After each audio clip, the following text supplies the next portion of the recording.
जमाना जब भी हमें मुश्किल में डाल देता है तब परमात्मा हजार रास्ते निकाल देता है। एक गुरु एक बार अपने शिष्यों को उपदेश दे रहे थे कि अगर आपके मन में ईश्वर पर पूरा विश्वास है तो आप हर मुश्किल को पार कर जाएंगे। दुनिया की बड़ी से बड़ी रुकावट भी आपको रोक नहीं पाएगी। आप पानी पर भी चल जाएंगे, आग से भी गुजर जाएंगे। उनकी इन बातों पर एक भोले भाले शिष्य ने भरोसा कर लिया और ईश्वर में पूरा विश्वास करके पानी पर चलने लगा। उसके भरोसे में इतनी ताकत थी कि वो पानी पर भी आराम से चल जाता था।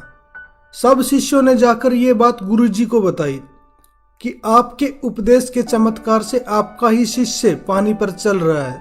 तो वो गुरुजी बड़ा ही खुश हो गया। वो सोचने लगा कि जब मेरा शिष्य पानी पर चल सकता है तो मुझ में तो ना जाने कितनी शक्ति होगी। और फिर उसने भी पानी पर चलने की कोशिश की, लेकिन जैसे ही उसने पानी में पैर रखा तो गुरुजी पानी में डूबने लग गया। सब शिष्य बड़े हैरान हो गए ये बात सोचकर कि चेला गुरु से भी ज्यादा शक्तिशाली निकला। गुरुजी खुद भी हैरान था। तब गुरुजी ने अपने शिष्य से पूछा कि तुम पानी पर कैसे चल जाते हो।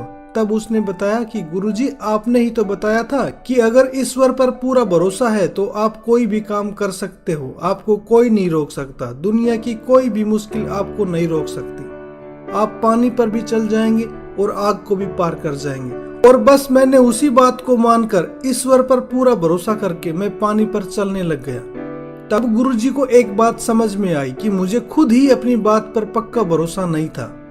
हम भी प्रार्थनाएं तो करते हैं लेकिन हमें अपनी प्रार्थनाओं पर विश्वास नहीं होता कि वो पूरी भी होंगी या नहीं होंगी। हम प्रार्थना भी करते हैं और साथ साथ चिंता भी करते हैं। इस ईश्वर कहते हैं कि अगर तुमने प्रार्थना की है तो चिंता किस बात की। अगर तुम चिंता करते हो तो तुमने प्रार्थना पूरे विश्वास के साथ नहीं की। वो एक कहानी तो जरूर सुनी होगी आपने कि एक बार एक गांव में अकाल पड़ा। लोग पानी को तरसने लगे। उस गांव के लोगों ने ये फैसला किया कि हम यज्ञ करेंगे और देवताओं को प्रसन्न करके गांव में बारिश करवाएंगे। दूसरे दिन गांव में यज्ञ करवाया गया। गांव के सारे लोग उस यज्ञ में जाने लगे, लेकिन एक छोटा सा बालक अपने हाथ में एक छतरी लेकर जाने लगा।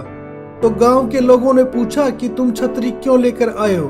तब वो बालक कहने लगा कि आप लोगों ने ही तो आज यज्ञ रखा है देवताओं को प्रसन्न करने के लिए कि गांव में बारिश हो। तो जब देवता प्रसन्न होंगे तब बारिश होगी, तो हम सब भीग जाएंगे। और मैंने उस बारिश से बचने के लिए ही अपने हाथ में ये छाता लिया है। कहते हैं कि उस यज्ञ से वो देवता प्रसन्न नहीं हुए, लेकिन उस छोटे से बालक के विश्वास से प्रसन्न हो गए। कहते हैं ना कि भरोसा सच्चा और पक्का हो तो आप पर्वतों को भी हिलाने की ताकत रखते हैं। विश्वास में इतनी ताकत होती है कि कई बार बड़े बड़े आध्यात्मिक लोग पीछे रह जाते हैं और भोले वाले लोग अपनी मंजिल पर पहुंच जाते हैं। चतुराई चौपट करे, ज्ञानी गोता खाए, भोले भाले भक्त को जल्दी प्रभु मिल जाए। हम माने या ना माने, लेकिन ये पूरा अस्तित्व ईश्वर का ही रूप है।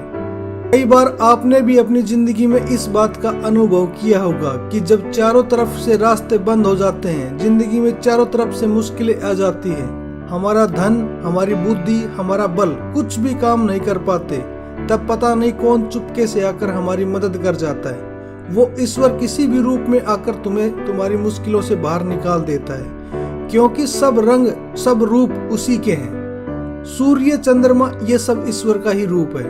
उस ईश्वर को देखने के लिए कहीं भी जाने की जरूरत नहीं। बस आप सच्चे दिल से जहां उसे महसूस करोगे, उसे पक्के विश्वास के साथ पुकारोगे, वो आपको वहीं दिखाई देगा।